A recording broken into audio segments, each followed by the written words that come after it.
Shop Plato's Closet tax-free August 2nd through 4th for back-to-school styles. We sell the trendy, gently used styles you need to make a difference in the world and in your wallet for back-to-school shopping. Save up to 70% off regular retail prices by choosing recycled styles. Save even more when you shop tax-free this weekend. Make a change that others can respect and repeat. Shop Plato's Closet in North Charleston and West Ashley this year for your back-to-school looks. Plato's Closet, located in West Ashley on Sam Rittenberg Boulevard and North Charleston on Rivers Avenue.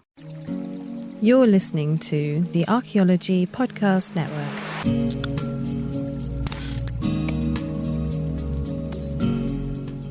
Welcome to Heritage Voices, episode 23. I'm Jessica Uquinto, and I'll be your host today. And today we are talking about the Salish-Kootenai College's Tribal Historic Preservation Program. Before we begin, I'd like to honor and acknowledge the Nooch or Ute peoples on whose treaty lands I'm recording today, as well as the other tribes with ancestral and cultural connections to this land, including the fact that this land is part of the ancestral Puebloan homeland and the Dinétah. On today's episode, we have Aaron Bryan. Aaron Bryan is a member of the Absaloga Nation, Big Lodge Clan, and child of the Whistling Water and Big Lodge Clan. He is a member of the Nighthawk Dance Society. He was born in Sheridan, Wyoming, and raised on the Crow Reservation Center Lodge, Reno District. Bryan studied at Salish-Kootenai College and the University of Montana as an undergraduate and earned a master's degree from the University of Montana's Department of Anthropology. He currently serves as Native American Studies and Tribal Historic Preservation faculty at Salish-Kootenai College. His early contributions to cultural heritage emphasize indigenous approaches to archaeological documentation and interpreting, drawing attention to the significance of collaborating with elders to interpret and manage resources in the Pryor Mountains of Montana. His work represents the future of indigenous cultural heritage management and is helping teach the next generation of archaeologists the importance of incorporating tribal perspectives into resource management. He was selected to give a TEDx presentation and has been invited to serve as a commencement speaker because of his impact on education on the Confederated Salish-Kootenai Reservation, and was chosen to serve as a cultural consultant for National Geographic. He lives with his family in Arley, Montana. So welcome to the show. Thanks for having me. Before we get started, let's learn a little bit more about you and how you got into this field. Well, I can give you the long version, or I can give you the real quick. I took the cultural anthropology class and fell in love with it kind of version. The long version is far more interesting. Let's do it. Yeah. Well, actually, all of this started, growing up in Crow, I had a fairly strong connection with culture and identity. So I was always aware, for the most part, that being a Crow Indian, is different than everybody else. It's kind of that idea, In the 5th grade, my grandmother was actually my teacher, and we were doing a project on genealogy, like pick somebody in your family to to speak about. And she picked the person for me. She picked my great-grandfather, Max Bigman. So I did this whole long project on Max Bigman. For a 5th grader, it seemed long, but it really wasn't that long, But really, that's where the interest in identity, culture, in the history of the Crow people started for me, was getting to know who Max Bigman was and his role as an early Crow historian, and his kind of approach to understanding Crow identity and documenting Crow history. So it really started there, and then I kind of continued on to pay attention to older people in my community. My mom had a little business called the Lighthouse Bakery, where men would come and pay a certain amount of money a month, and they could drink coffee at the house and eat donuts and pastries and stuff. So I got to hear quite a bit about Crow history and Crow politics and just the ideas of the Absaloga, right, through these older guys. And then later I took a Crow culture class from a lady named Loretta Three Irons, who I owe a lot to. She's really the one that made it seem real that I could be Indian, study Indian people, and feed my family. She just made it seem obtainable. So and I was about 16 years old then. So that led me to wanting to pursue a degree in Native American studies, because that was just seemed where I wanted to go with it. But I didn't know what an NAS degree was. I did get my bachelor's in NAS, and then I took a cultural anthropology class from Dr. Jeff Benjamin, who is the founder of the preservation program at SKC. So then that's when I realized, like, this is what I want to do. This could give me the tools to study my own people. And it just kind of went from there. And then I got into graduate school, and it snowballed, and I'm here where I am now. Okay. So could you talk a little bit more about the two programs that you were in for school? Yeah, the Native American Studies program and the anthropology program. Yeah. And as well, like the tribal college and then the University of Montana. Oh, yeah, they were pretty different. I got my associate's degree from Salish-Kootenai College, and then I transferred to the university. SKC at the time seemed to be really driven by the tangible part of culture, I guess, like basket weaving and hide tanning and, things like that, things you could kind of grab a hold of. So when I was getting my AA there, culture seemed very tangible to me. It seemed very, like, especially the study of it. Right. When I got to the university, it seemed very political, like it was driven by law and policy, like federal Indian policy and federal Indian law and concepts of sovereignty and things like that, which to me they were cool and they were needed. But I've always been fascinated with, like, identity, right, and heritage and what that really means. So I enjoyed both programs equally, but I would say that I gained a lot out of the SKC program early on, because it made me really kind of understand how ingenious my people are, so, and you gain an appreciation for that. Can you give an example? Oh, just the process of tanning a hide, right? Like just going through that process of treating it and working the hide and getting the hide soft and making it work. And there was an old lady here, that kind of a local celebrity named Ushani Kenmil. She was in her 90s, when she passed away, but she taught the class. And so I learned from this really old lady how to do it. And I had seen people do it before in Crow.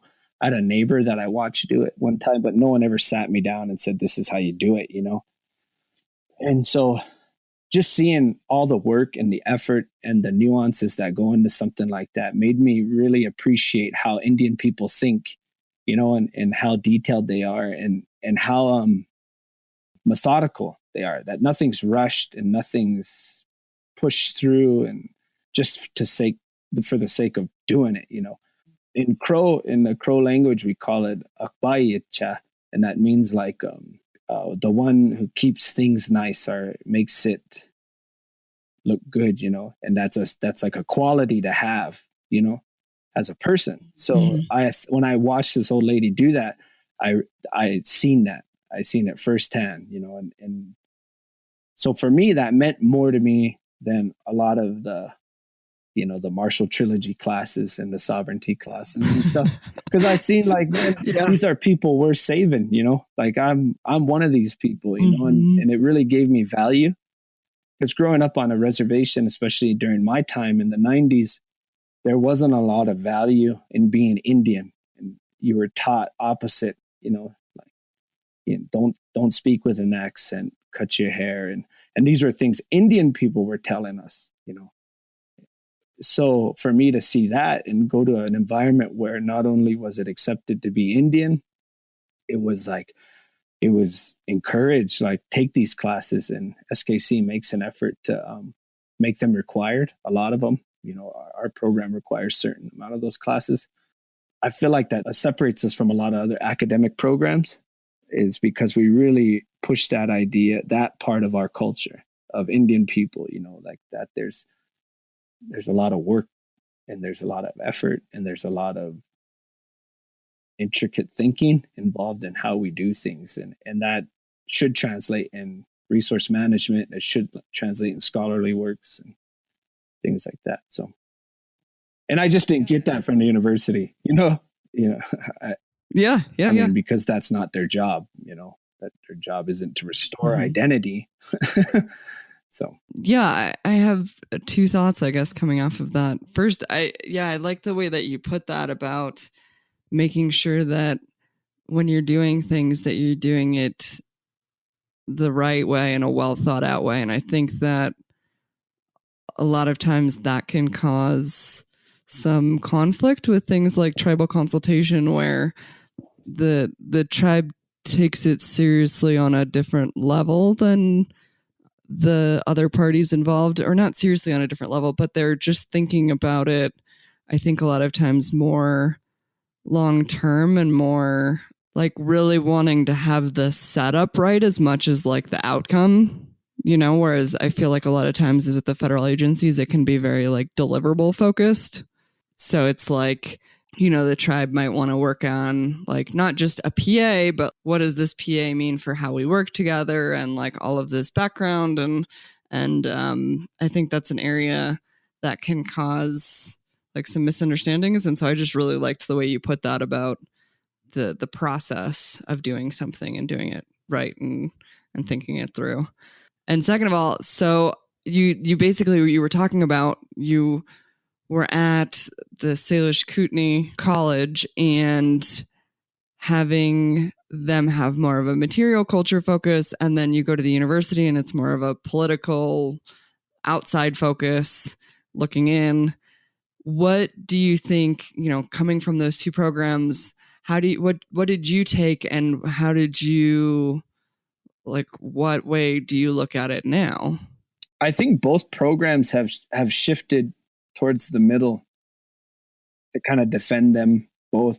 The university has added some courses that are like more like oral and written traditions type stuff, and native games type classes. And then SKC's always had kind of this flagship type class called the History of Indians in the U.S., just NAS 101. And it's taught differently than anywhere that I know people teach Indian history. And I actually teach it now.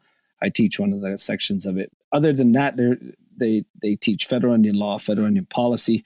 But if other than course title, I mean, they're going to be real similar. It's more like method, right? How do you teach it, and what's the content you're using, and the angle of the content, And I feel like at SKC, the angle in which we teach our content is driven by indigenous perspective, which is different. So when we teach federal Indian law and policy, we don't just simply go over law and policy. We talk about how law and policy affects tribal society, especially at that time, which I don't think at the university, we didn't get into that a lot. They would a little bit. And that's just kind of the nature of a university, right? It's just, and I'm not trying to disrespect any university, but their efforts are towards something else, where tribal colleges' efforts are driven by a different idea, especially SKC. The tribal college model used to be the stepping stone for the university, but now that SKC has over a dozen bachelor's programs, and it's more now we can do it the way we want to do it, and the way we feel benefits Indian country. So yeah. So you said that you teach it in a way that nobody else quite does. Can you elaborate on that a little? Well, I mean, I don't know. I just know from the courses I've taken, we have real world examples. For one, this isn't theoretical. This isn't like, when we teach history, we're talking about our grandparents and our parents, and it's very real to a lot of people that take our courses. They're when we talk about the Allotment Act, we're living on the Allotment Act. We're not talking about something that's far away, So we say, where so and so lives, that was part of this allotment, and these are people my students know, and some of them that's their great grandparent or their grandparent. And so it takes on a whole different kind of identity, if that makes sense. Yeah. And so when we teach it, in a way, it's easier to teach it for us because we have that. We can see, when we talk about the Bureau of Indian Affairs, we don't talk about it like it's Mars, like it's over there. it's here, it's on us. You know what I mean? And so we know what the BIA is. So when we talk about sovereignty, we can talk about that in a very real sense, that what is it and how does it work and all that stuff. So because it's here, it's very much a part of the everyday in Indian country here. And so when we're teaching it, we're teaching at a tribal college to tribal students on an Indian reservation in a state that has 7 Indian reservations and over a dozen tribes. So it's definitely very much, we're in the forest, you know what I mean? So when we teach it, we're teaching it from in the forest. So what would you, for those of us who are not necessarily in the forest, or, you know, like myself, I live right next to the forest, I guess you could say, since the Ute Mountain. Are we gonna keep going with the forest thing? Yeah, I guess so. But since the Ute Mountain Reservation's about, 10, 15 minutes away. So what kind of lessons for those of us that are outside the forest would you really want to hit home with these kinds of classes that you're talking about? Well, I mean, what I always say first is, if you can go there and learn it, go to Indian country and go to these places, ultimately that's the best way, right? If you can't, I mean, right. Everyone's different, and the way you learn is different from the way I learn and the way other people learn. So I don't think it's up to me to decide how people can learn.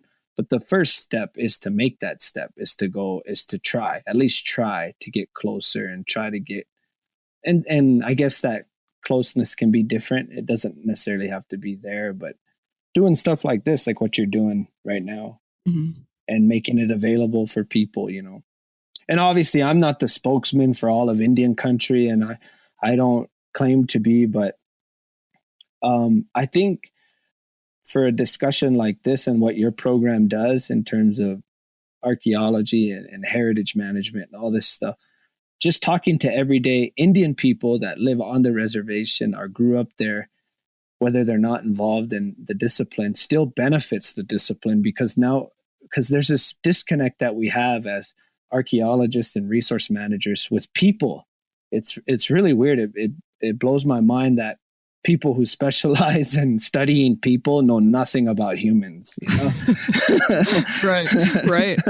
So just getting people who are like, what does this mean to you? What does that mean to you? Just getting like I think it'd be really cool to get a journalist, like an Indian journalist who works in Indian country on your podcast. You know, that would be interesting. And ask them questions of not questions about journalism, but ask them questions about what we would talk about, because that's going to give us a sense of what the public actually knows we do. Right. Because do they know? I mean, the truth is like we live in this little like nerd vacuum, and I love I love it. Yes. But sometimes we got to get out of that. So I guess I'm kind of going off, but your podcast, I think, is a starting point. And nowadays we live in an era with technology that there's really no excuse. There's really no excuse in not knowing how to make better efforts in working with tribal people and tribal communities and learning more about people who live in your area. And there's no excuse, honestly. That's how I feel, because you just have to ask, Yeah.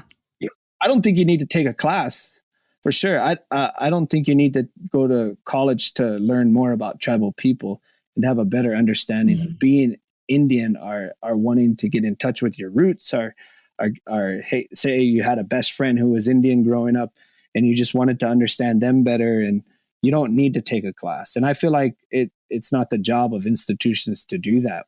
I feel like we're put in that position sometimes, but it loses something in academics. So just go out, talk to Indians, man. They like to visit. Yes. Well, and I mean, like you're saying, there's a lot of podcasts out there that are, by indigenous people on, everything from everyday topics to things more like this. So there's at least one top 10 list that Indian Country put out today that maybe I can throw in the show notes if people are looking to find a podcast that deals with more of like the everyday issues and not necessarily just, the nerd vacuum. I guess that's my point, though, is I want our nerd vacuum to include people who are not, that you wouldn't think should, you know what I mean? Okay.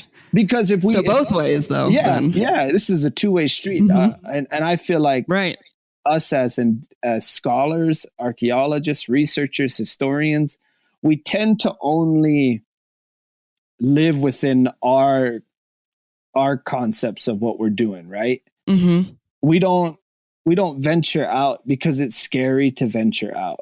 The reality is I find it fun. To me, that's like the modern exploration, is like taking what we have in this weird little group of knowledge that we have in this knowledge base and going. Like, I love talking to my grandma about what I do, because she's definitely a preservationist, but she's just an old crow lady, right? That's how she sees herself. She's a retired educator, but I love talking to her about what I do.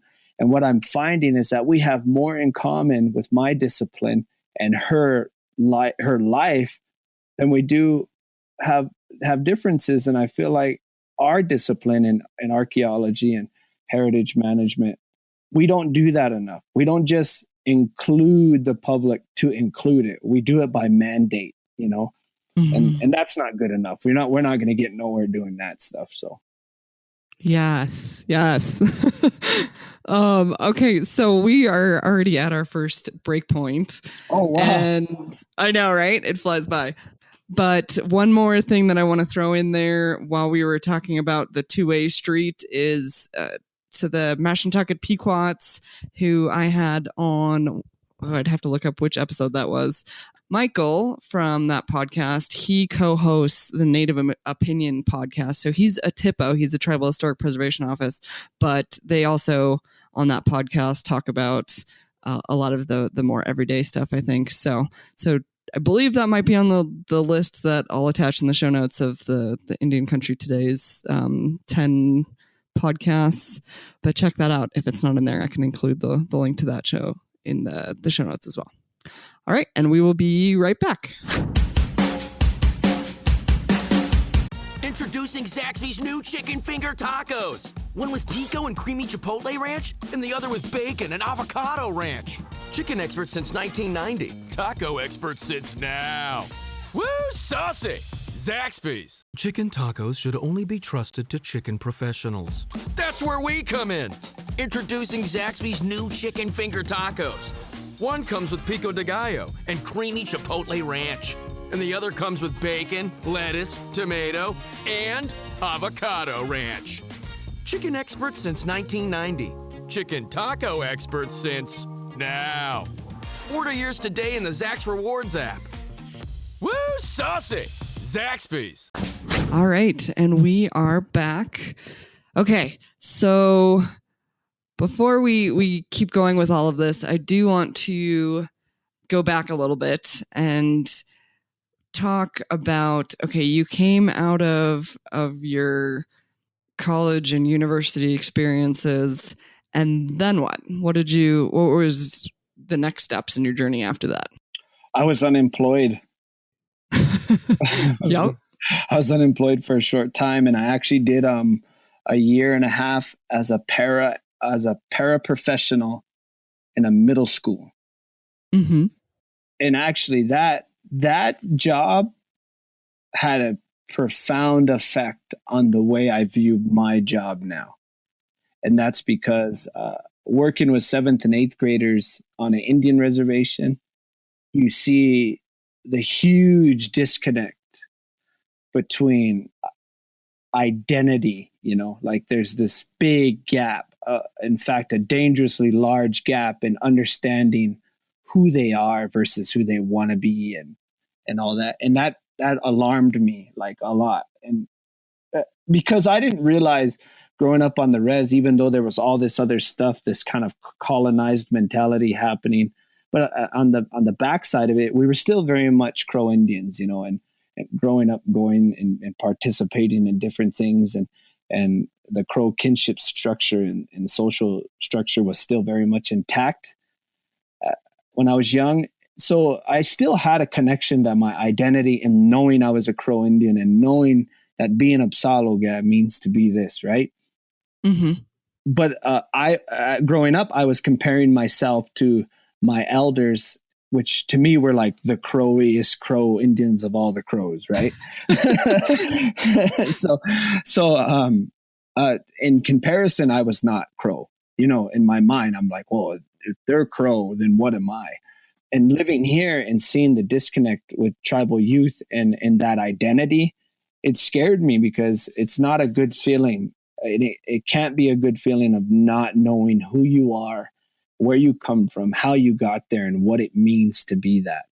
And I actually truly believe it contributes to the high rates of suicide in Indian country. Right. It's this lack of understanding where we come from, that we come from some of the most innovative people on the planet, that we come from genetically very strong people, resourceful people, and that we're all descendants of winners, and it's of the survivors. Yeah, for sure. And when you look at the mortality rates of with Cortez and then the expansion west and the fact that we're still here is remarkable.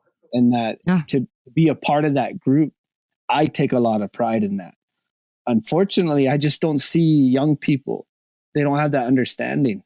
And I feel like it would make them see the world different, and see challenges different and see hardship different. Because it's like, if you understand what our ancestors had gone through, man, there's no reason why a bad breakup that's all it is a bad breakup. It's not something that should affect you in that way where you consider harming yourself or are getting involved in drugs and things like that. Like, we come from great people, great people, and we're still great people.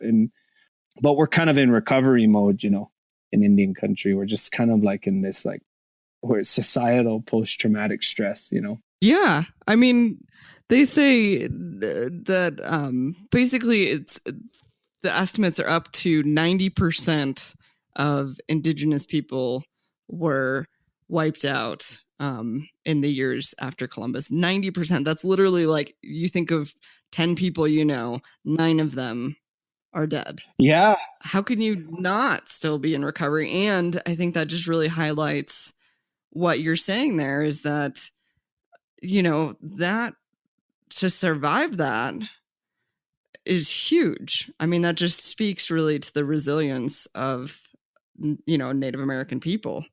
Yeah, for sure. And I think that if more people understood that, because the mortality rates that are up to 90% in the East, that's solely from disease.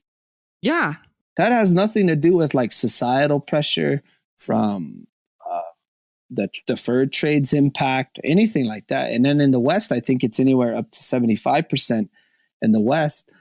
And you just think about it, the numbers are staggering. And then we've never addressed it really in Indian country, because we were steamrolled, because it goes from the disease epidemics, and then it goes right into the expansion west, and then colonization with the church and the government. Then obviously, like right after the Revolutionary War, there's this weird thing that happens where Indians help the British. So now the U.S. doesn't like Indians because they help the British. So it turns into this thing, and it just gets worse and worse and worse. And then society, like the non-governmental population of the U.S. definitely contributed to a lot of it in terms of how the treatment of Indians.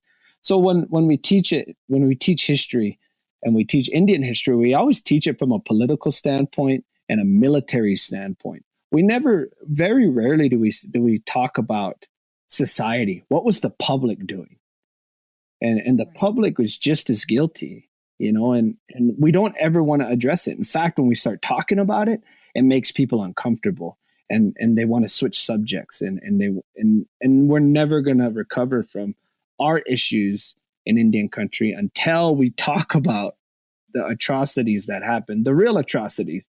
I'm not talking about mascots and things like that. Those are problems, but as far as our list of problems, they're not in the top 5 for me, and they are issues, but there's some major stuff that's happened, and it continues to happen, and it all contributes to the work that I do, and that we do. This podcast is a result of it, right? Mm-hmm. Our program at SKC is a product of that mentality of something's got to change. We got to do something different, and we recognize that identity is a major part of being who we are, and the lack of identity contributes to our problems.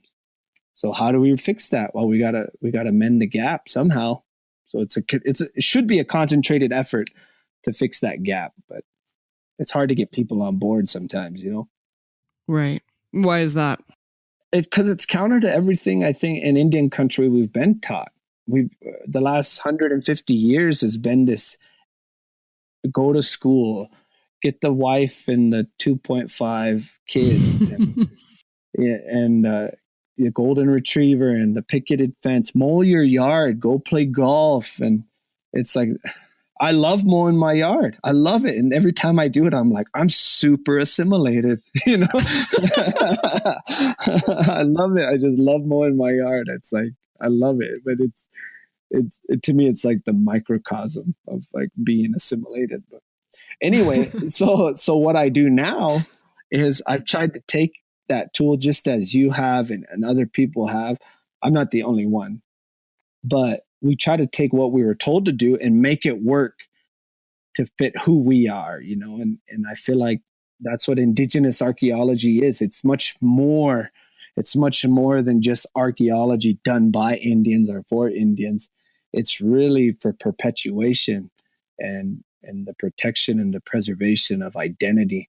And it's much more than just simply recording sites and making recommendations, and that our efforts in indigenous archaeology is part of a greater movement, right? And I've said that before, that this movement is the restoration of identity and the protection of heritage, and that we're just a part of it. We're not above it, below it. We're a part of it. And that's why when I was saying how we should be involved with Indian law scholars and Indian journalists, we should be part of that group.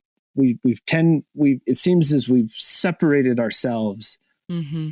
and I feel like, and I have nothing to back this up, but just feeling is that it's because we want acceptance by archaeologists, that indigenous archaeology wants to be accepted as a true subfield of archaeology, which I don't think we need to do that. I think what we're doing is part of a much bigger thing, and we need to jump on that ship and be with them.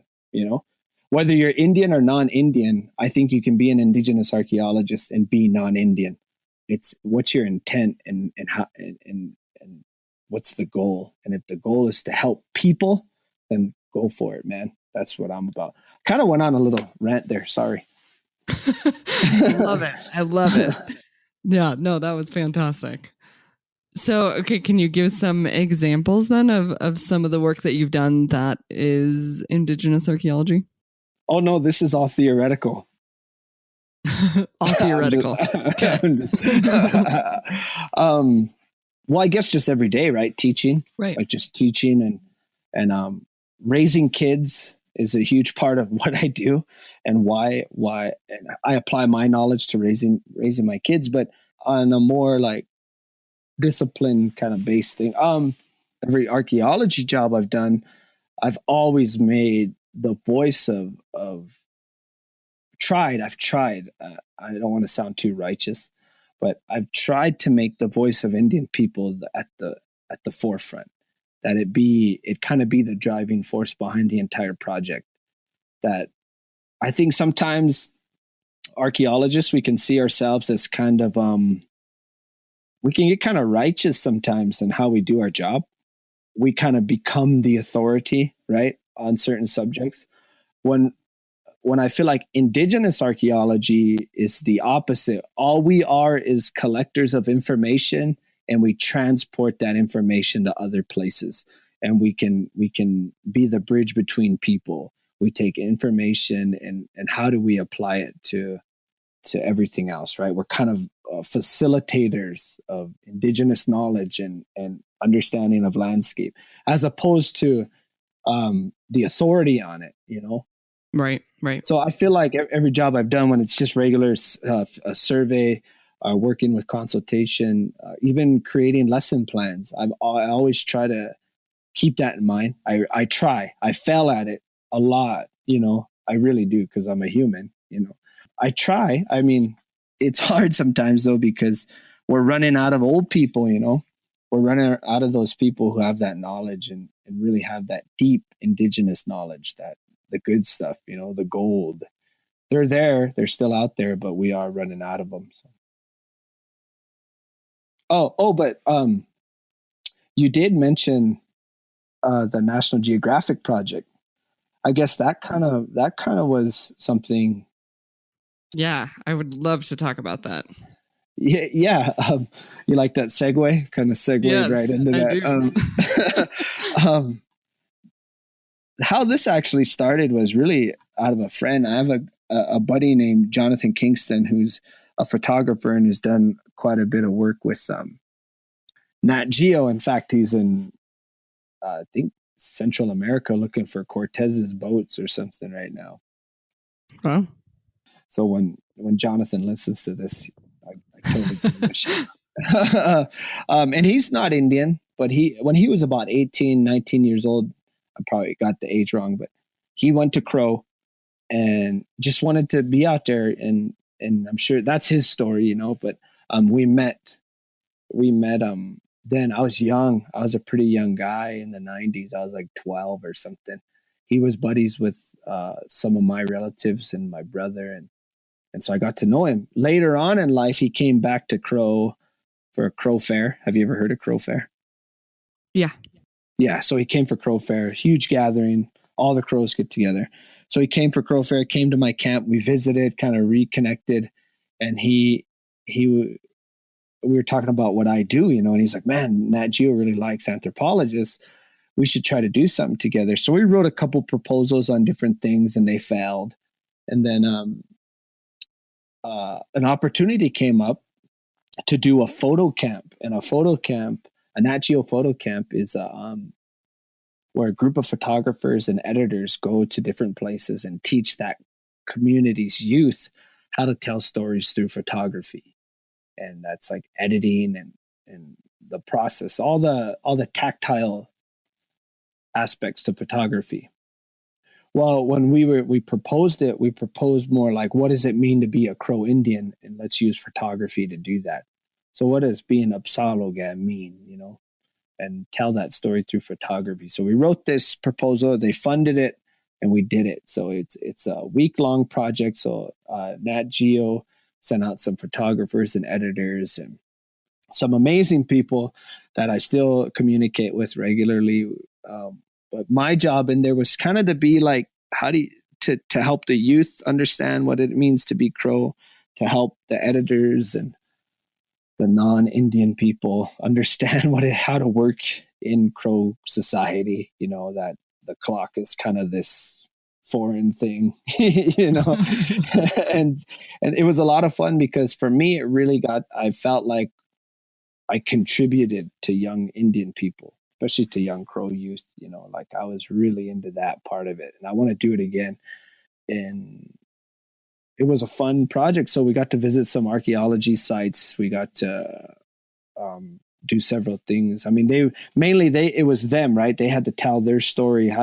What does it mean to be Crow Indian, and take photos of what that means to you. And so throughout the week, my job was just to kind of be there and for the Crow youth to say, hey, what is this? What does this mean when my grandparents say this to me?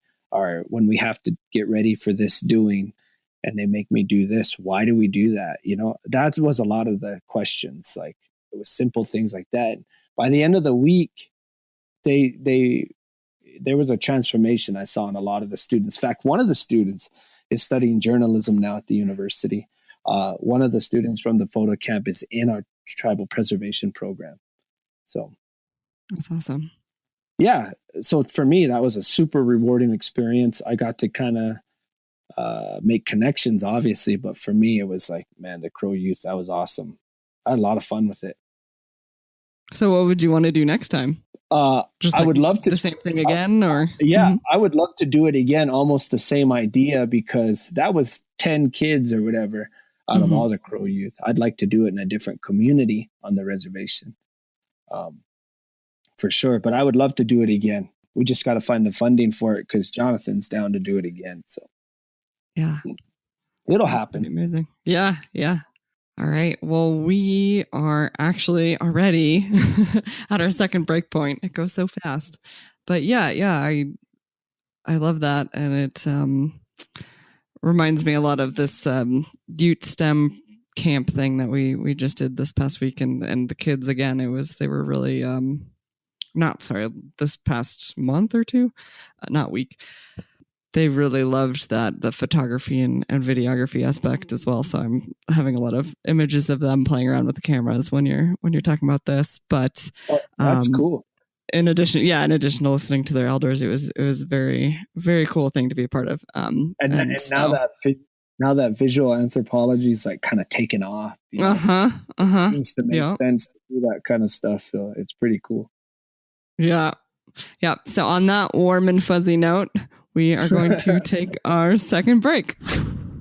Back to school savings are officially in session at Tanger Outlets. Shop the latest school styles with an extra 25% off during Tanger Style, our biggest sale of the season, now through August 25th. Plan your trip at tanger.com. Is your vehicle stopping like it should? Does it squeal or grind when you brake? Don't miss out on summer brake deals at O'Reilly Auto Parts. O'Reilly Auto Parts. All right, and we are back. And man, all of you listening just missed a really great off-air discussion. So we decided to hit record because you guys are missing some great stuff.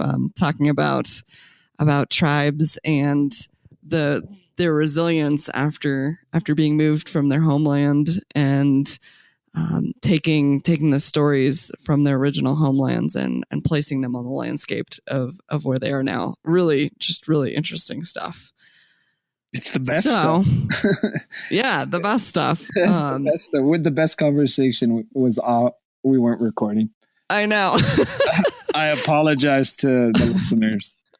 No, it's great. We'll save it for a different podcast. Yes, we'll just have to do this again.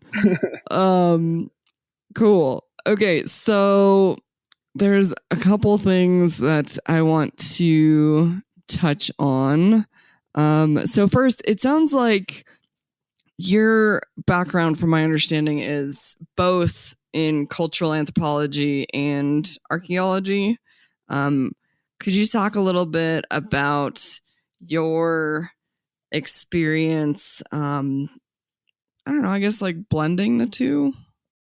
Yeah, actually this topic got brought up at my thesis defense. Oh yeah? I didn't know I was doing anything different. I thought this is what all archaeologists did. That's how naive I was. I thought all archaeologists talk to Indians. And so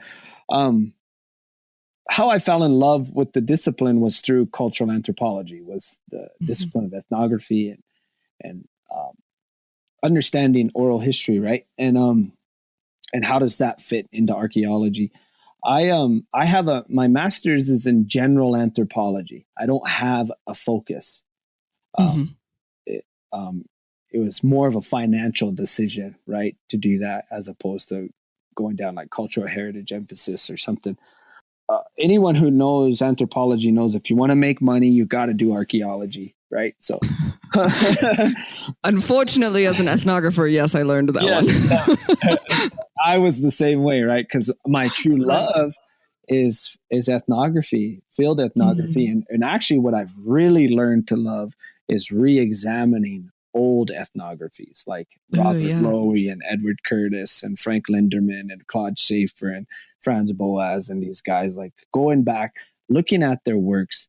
And actually, they get a bad rap, you know, and so I kind of like go through them and try to find the value in a lot of those works that they did.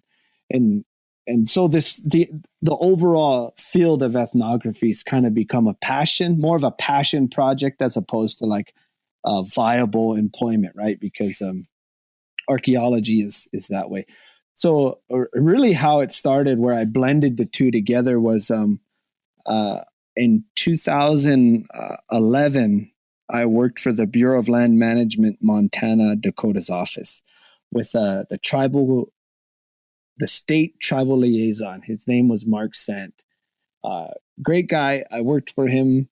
He was his focus was really more about like cultural resource law and compliance. So is federal agencies doing their due diligence, right? Are they really putting forth a good faith, right? Right. So it was not an archaeology job, but one day an archaeologist comes in and says, we're going to do some prescribed burns in the Pryor Mountains. Are you willing to take you and your guy up there and look at these small parcels of ground? He's like, yeah, it'd be good for Aaron. You know, I was fresh, right? Didn't know nothing. So let's go up there. And I think they just thought of it more as a good learning opportunity for me. Mm-hmm. So we go up there and immediately we're at a place, East Pryor Mountain, the Dry Head Vista. And immediately we're like, this is a special place. There's fasting beds everywhere. And we quickly forget about the reason we were there. We start trying to solve the crime. Why is there so many fasting beds here? So that night I go home back to Crow and talk to people. And quickly that question's answered. This is why. Because I'm asking, like, hey, why is that? And right there, that's the moment, that actual moment of casual conversation is when I for the very first time applied oral history to archaeology. That was that little moment. And it was like a drug to me. I kind of like, I got a euphoric feeling from it, from not even solving the crime necessarily, but it was more like putting pieces in a puzzle together. It felt really good to do that, you know? Mm-hmm. So, and then I just kept applying that method to everything I would do. So whenever we'd come across a new site, I'd do my field notes, and we'd do all the stuff archaeologists do, right? Especially federal archaeologists. We do our thing. And then I'd go home and I'd be like, hey, I ran across this site. And they would say that. Eventually that conversation it gets a little more formalized, and notes start to be taken, and then it eventually gets recorded. And then I transcribe the recordings, and then I add that knowledge into the field notes, into the site documentation. And eventually it just becomes the way I do things, right? I wrote my entire thesis on the fasting beds that we found in the Pryors, and the archaeology of fasting, and why Crow people fast and all that. And I unknowingly just started placing these interviews into the documentation and into the interpretation of the site. And I never thought about it, you know, I just never thought about it. And one of my committee members asked me a very similar question that you just asked. What made you want to apply ethnography to the archaeology? And I didn't even know how to answer the question, because it wasn't a conscious decision. Right. One of my other committee members actually answered it for me. Jeff Benjamin. And he said, he was worked with a lot of tribal people. And he said, that's just what Indian people do, basically. You know, there's never been this disconnection between the narrative and the land and the things on the land. And I unknowingly just kind of took that method and applied it to the job of archaeology. And I didn't really notice until years later, when I would try to do that with other projects, they'd be like, well, we didn't, there's nothing in here about supplemental information. We don't need to do that. And I'm like, what? Like my brain, I just was not into that. It's so boring. I was like, I want to tell the story. And so I feel like that's a paramount aspect to indigenous archaeology is the narrative.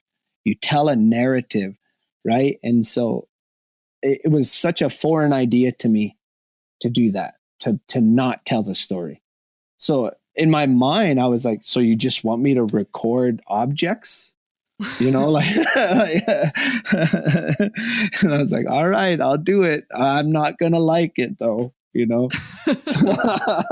So to answer your question, I didn't know that I was doing that. And I just did it from the beginning. Since I'm now aware of it, I've tried to refine it. I've tried to create my own style of it because I feel like every tribal community is a little different in how they like to share information and how they like that information disseminated. And so I think part of being a tribal ethnographer is understanding that dilemma and how do you mitigate that. As opposed to years in the past, you would just go out with your little Indiana Jones hat and you would hire a Indian guy to carry all your stuff for you, and you set up your wall tent and you bring in informants. You know, we don't do that. You know, and what I do is I just visit people and I'm very straightforward about what I'm doing and why I'm doing it. So right away we address the elephant in the room, and I say, "This is what I am, but first and foremost, I'm an Indian person, and I'm a Crow Indian before I'm an ethnographer, before I'm an archaeologist." So, and I feel like that really sets the pace for them. When you have a base knowledge of culture, of understanding of culture already, and like living in it, you can skip pleasantries, right? Because when a non-Indian ethnographer comes in and talks to like the Crows or the Blackfeet or the Salish, there's always this triage type moment, right? Where you gotta like, how much do they know? So you go through this like Salish understanding 101, Crow understanding 101, right? And by the time that's done, the project's over. Right. Because every tribal person's going to do that. We're going to go through this narrative, right? We're going to go through this whole thing because it's this idea of holistic knowledge, right? We're going to go through, what do you know? And I find that a lot of ethnographers today don't have that patience to sit there and listen to that. In my experience, we don't have to go through that. So when I sit down and talk to old people or to knowledgeable historians and Crow concepts, I can just say, tell me about this, and I'll say it. And so just by the way I ask the question tells them that I already know the foundation of that question. So they don't need to spend an hour and a half talking to me about that. Right. You know? Right. So, for example, I was visiting an old lady who had since passed away named Winona Plenty Hoops, who amazing person. She's what's called a mixer. A mixer is a role you play in the Crow Tobacco Society. So I was doing a project where I was trying to find tobacco gardens, like where were Crows planting this tobacco garden. So a traditional ethnographer would come in and say, Winona, my name's so-and-so, blah, blah, blah, blah, blah. We're doing this project on this. Tell me about the Tobacco Society. So Winona would have to go through this step-by-step process of telling the ethnographer about the Tobacco Society and how that works before we could get to the tobacco gardens. And that makes sense, right? Right. Totally makes sense. But with me, I could walk in to Winona's, at the time she was in the nursing home, and I told her to tell me about Obowasua. Obowasua is the ceremony of planting tobacco. And immediately she starts talking about that ceremony. We didn't have to go through the migration of the Crows through the northern plains into the Rocky Mountain region, and the search for the tobacco plant and the adoption of Chief No Vitals and his son, and how that works and all that stuff. And, you know, immediately by me wording the question that way, she already in her mind's like, this guy knows that, you know, we're going to go right into it. So I feel like I'm at a huge advantage, especially when I work with Crow people, because we don't have to go through that, you know, and that because of funding and things like that, people don't have the time to do that, you know, because if I was a non-Indian ethnographer working for some publication and I walked in there and said, Winona, tell us about the tobacco planting ceremony. She's not going to start at the tobacco planting ceremony. She's going to start at the migration of the Crows. Right. But because I worded it a certain way, you know, she just went with it. And I've since applied that. I've taken that template and I've applied it to other tribes, to the Salish, to the Blackfeet. Granted, it takes a lot of off time studying, like on your own time. You have to create that foundation, because just because I'm asking that question, people could get it wrong. That just learn the right questions. That's not what I'm saying. What I'm saying is on your off time, you have to do your work. You have to do your research. And there's a lot of times where I've sat and stared at my computer, I've stared in a book, I've reread notes, or taken transcriptions from old interviews and painstakingly went through them and tried to take, when somebody says a word in Blackfeet language or in the Crow language, and they translate it into English, I have to go backwards.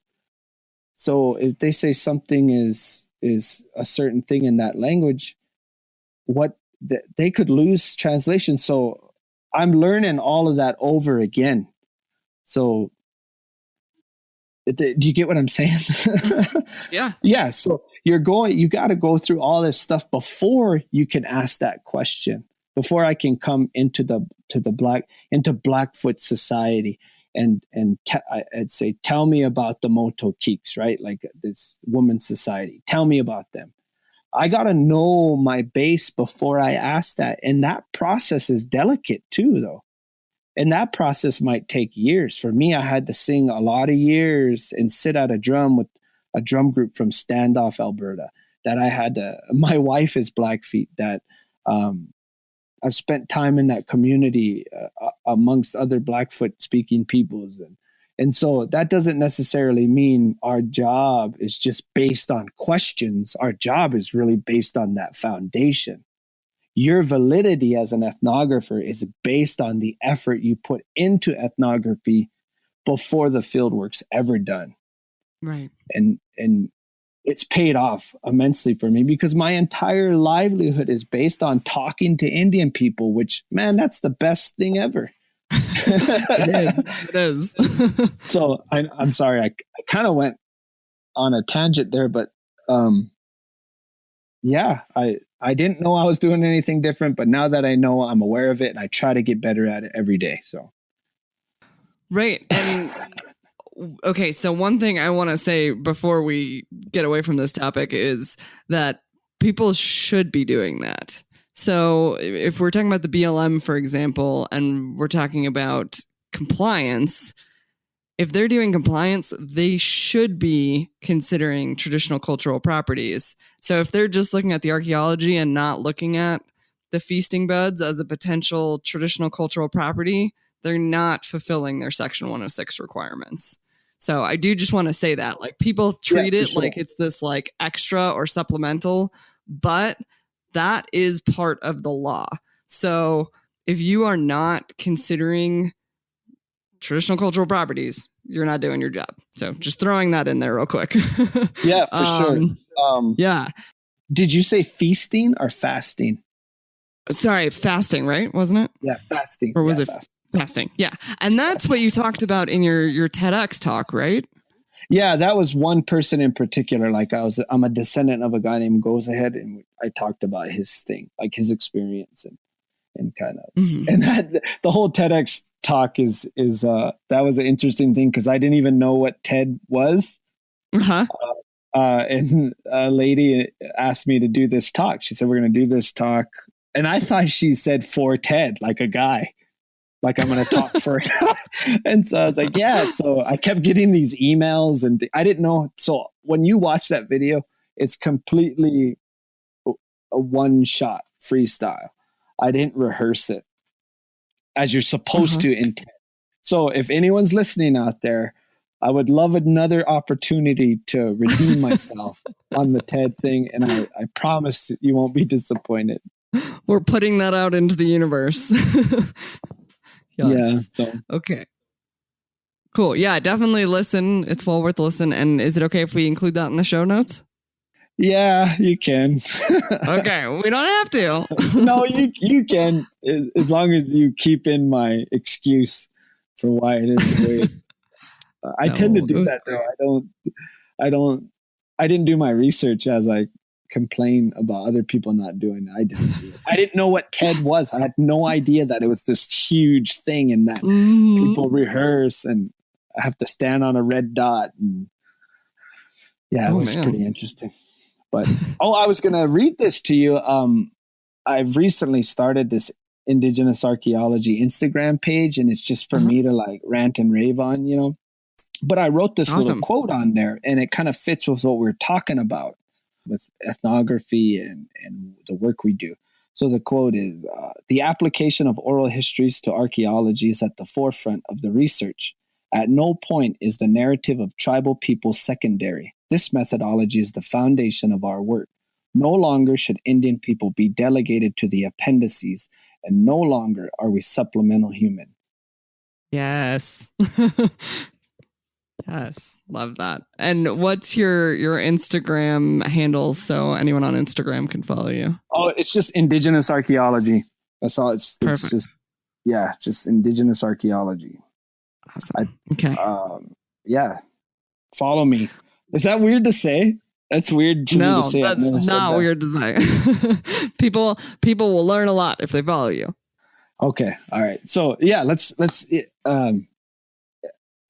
move on. We can move on or whatever you got. Well, to close out, let's talk real quick about some more about the program, so the Tribal Historic Preservation Program.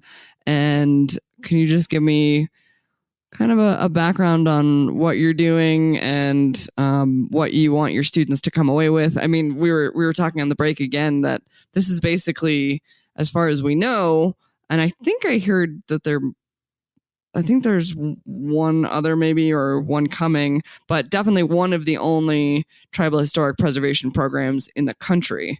So definitely I think our listeners would be interested in learning more about the program and what students will get out of it.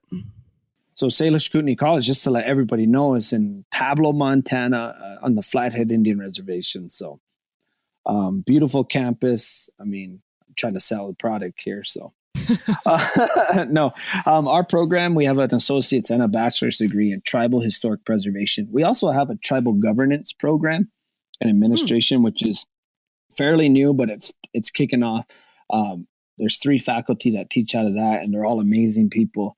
And there's major benefits to be a part of that program as well. I'm trying to get people to double major. That's my thing. But our program focuses on all things anthropology, of course, except for forensics. We don't do anything with forensics or physical anthropology. Of course, all indigenous approaches to everything. And was that like a conscious decision? Yeah, that's the word, conscious decision. I think it was the founder of the program is Jeff Benjamin, who now teaches sociology at the College of New Rochelle in New York.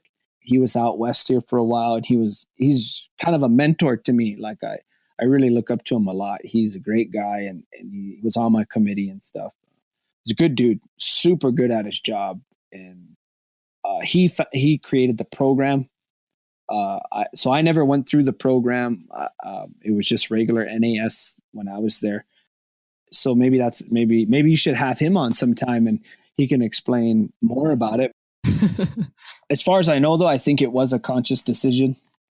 And But we also focus on cultural resource law and practice. Our students have to take an intro to tribal preservation, which is kind of the overview of the laws. But when I teach it, we also talk about tribal government. What's tribal government's role?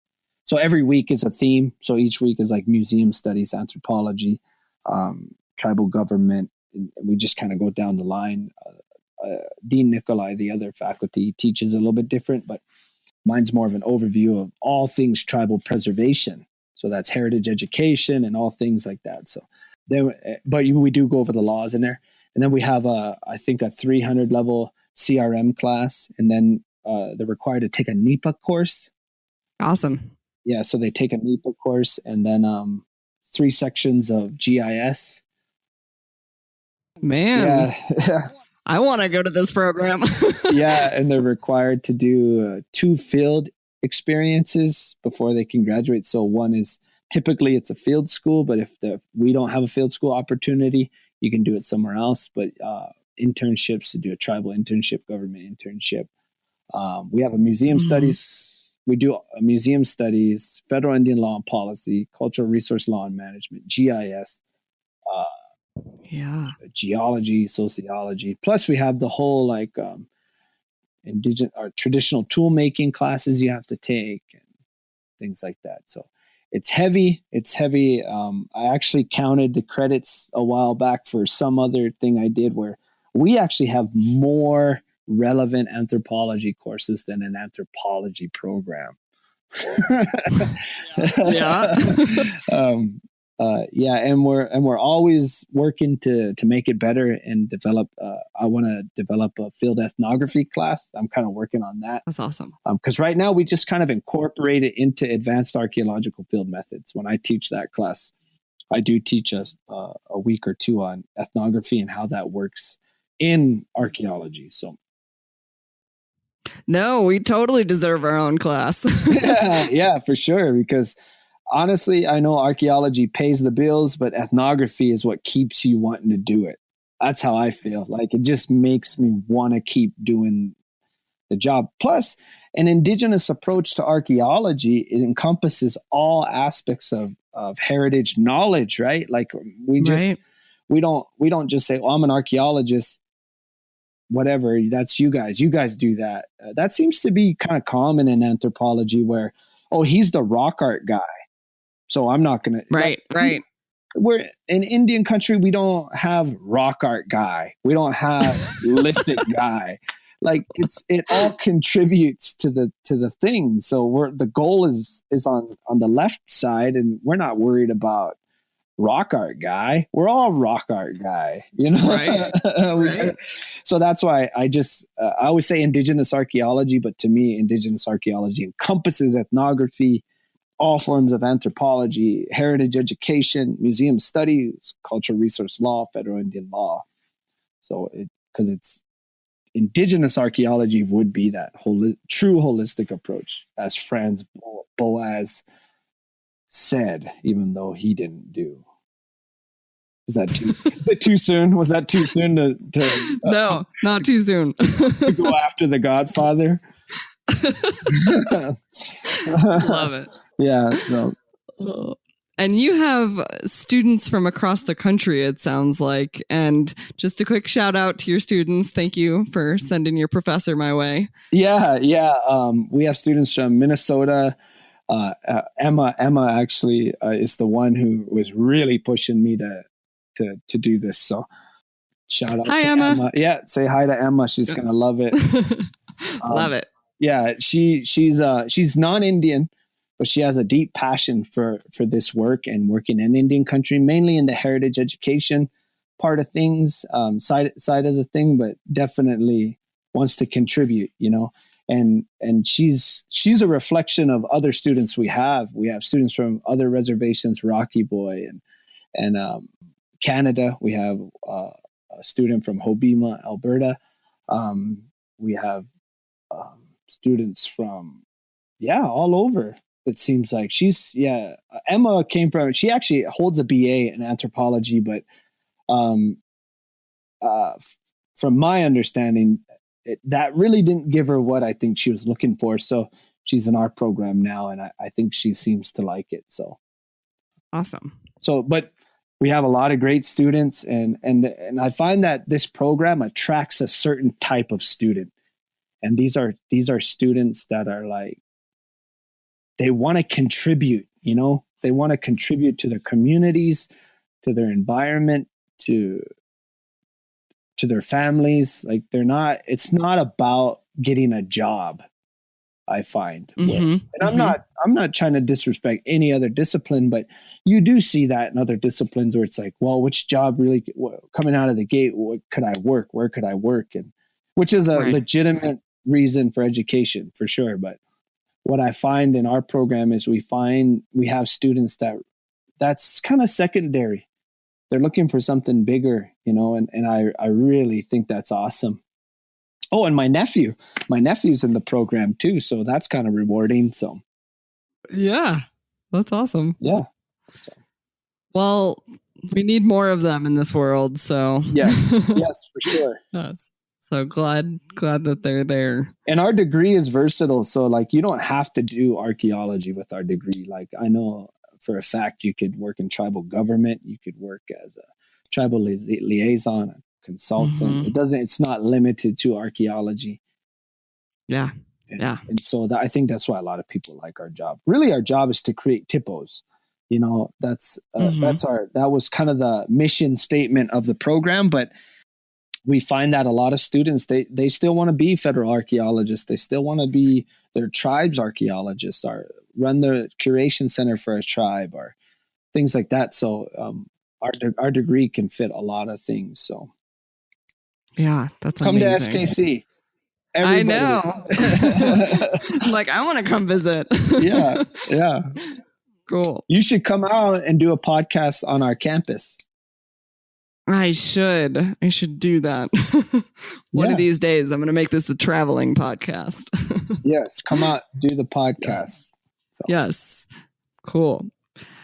Okay. Well, we are way over as always. All right. So it's time. Yeah. Hopefully maybe we can do this again sometime. And thank you. Thank you again for coming on and sharing your knowledge. Yeah, for sure. I wouldn't be where I'm at if it wasn't for my folks and my wife and my community. So I owe it all to those fellers. Well, thank you to them too. Yep. Thanks for having me.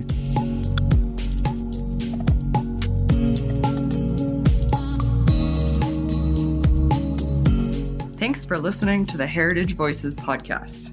You can find show notes at www.archaeologypodcastnetwork.com/Heritage Voices. Please subscribe to the show on iTunes, Stitcher, or the Google Music Store. Also, if you like the show, please share with your friends or write us a review. If you have any questions, comments, or show suggestions, please reach out to me at jessica@livingheritageanthropology.org, or you can find me on Facebook through Living Heritage Anthropology, or on Twitter @LivingHeritageA. As always, thank you to Lyle Belenqua and Jason Nez for their collaboration on our incredible logo.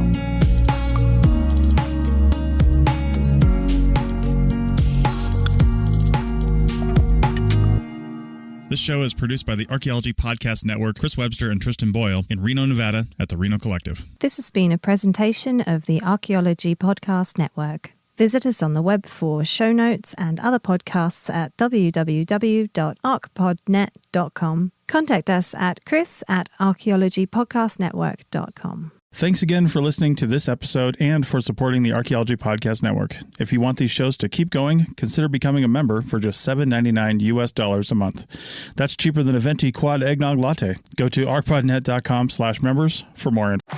Back to school savings are officially in session at Tanger Outlets. Shop the latest school styles with an extra 25% off during Tanger Style, our biggest sale of the season, now through August 25th. Plan your trip at tanger.com.